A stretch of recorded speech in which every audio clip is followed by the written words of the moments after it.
au monde. Voici Vladimir Poutine a survécu à de multiples tentatives d'assassinat. Le président russe est intouchable grâce à une force de sécurité dévouée à l'un des véhicules les plus sécurisés au monde. Voici comment il s'y prend avec les gardes du corps. Poutine est très compétent pour sa propre protection, il est un vétéran du KGB et pratique le judo et sait comment utiliser un sniper. Il y a même des... Voici comment il s'y prend avec les gardes du corps. Poutine est très compétent pour sa propre protection, il est un vétéran du KGB et pratique le judo et sait comment utiliser un sniper. Il y a même des rumeurs selon lesquelles Poutine utilise des doublures corporelles pour sa sécurité. Bien qu'il affirme avoir refusé ces doubles lorsqu'ils lui ont été proposés, mais dans les interviews de Poutine, il n'a pas nié qu'il y a eu au moins 5 tentatives d'attentat contre sa vie.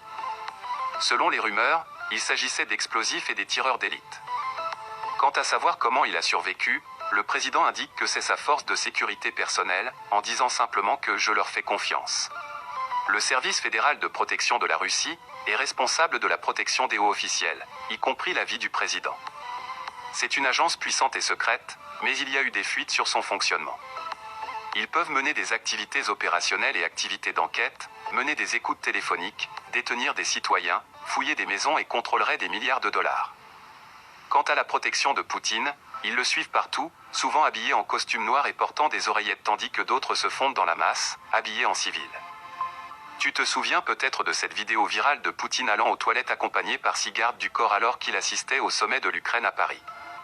Comment ils opèrent?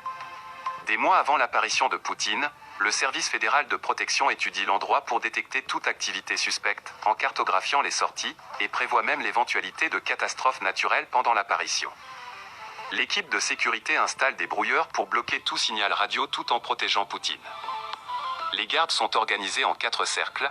Le cercle le plus proche du président sont ses gardes du corps personnel. Le deuxième cercle se fond dans la foule qui surveille les attaquants potentiels. Et le troisième cercle entoure le périmètre de la foule. Le quatrième cercle est situé sur les toits, prêt à frapper à distance. Les services fédéraux de protection portent des armes à feu, portent des gilets pare-balles, et on dit même qu'ils utilisent valises et des parapluies renforcés comme boucliers. Les autres compétences qu'ils possèdent sont une compréhension des langues étrangères et une bonne connaissance de la politique. Ils accompagnent le président partout, même en vacances dans les forêts sibériennes et dans ses maisons secrètes comme le palais de 1,4 milliard de dollars, selon la rumeur. Les véhicules blindés. Lorsqu'ils voyagent, Poutine et ses forces utilisent une flotte de véhicules blindés. L'un d'eux est la voiture du président, une voiture à l'épreuve des balles et des bombes. Elle a été introduite en 2018, le prix du véhicule standard est d'environ 274 000 $, mais la version de Poutine vaut certainement plus. Le Sénat blindé mesure 21,7 pieds de long et pèse plus de 14 000 livres. Il est équipé d'un grand nombre de caractéristiques de protection spéciale. Bien qu'elles soient gardées secrètes, on dit qu'elles sont à l'épreuve des balles. La rumeur veut qu'il ait des pneus à plat, un système de communication avancé. Une sortie de secours à l'arrière et un système de compression d'air pour résister aux attaques au gaz. C'est à peu près l'endroit le plus sûr où Poutine peut être, tout en voyageant avec style.